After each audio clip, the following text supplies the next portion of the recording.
13th month bonus ng mga SSS pensioner nakatakdang i-release sa December 1 at 4. Ang matatanggap na pera katumbas na isang buwang regular na pensyon ayon sa SSS. Ang detalye sa report ni Paul Hernandez ng GMA Regional TV Balitang Southern Tagalog.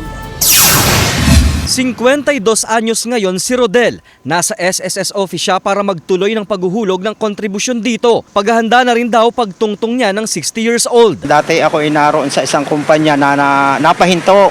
Ngayon sabi ni Mrs. ipagpatuloy at lagi din naman ako andito sa SSS ay di maghulog na kami pareho. Sayang din. 8 taon pa ang hihintayin pero excited na rin siyang maging pensyonado ng SSS para makakuha ng benepisyo sa ahensya. Lalo na tuwing sumasapit ang Pasko dahil sa 13th month ng mga pensioner. Ngayong taon, hinati at i-release ng SSS ang 13-month pension ni nanay at tatay, lolo at lola sa dalawang batch. Nakaschedule na makuha ang bonus sa December 1, 2023 para sa may date of contingency na una at ika-15 araw ng buwan. At December 4, 2023 naman sa may date of contingency tuwing ika-16 hanggang huling araw ng buwan. Batayan daw nito ang birth date. Kung ang birth date mo, for example, is the 10th day, so December 1 mo matatanggap. Pero kung ang birth date mo halimbawa is 16, so sa December 4 mo siya matatanggap.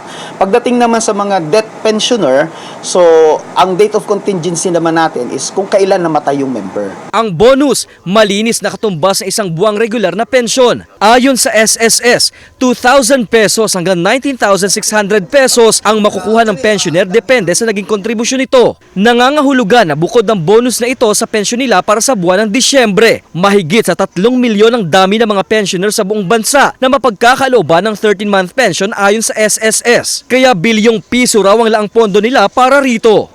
Mula sa GMA Regional TV Balitang Southern Tagalog, Paul Hernandez nagbabalita para sa GMA Integrated News.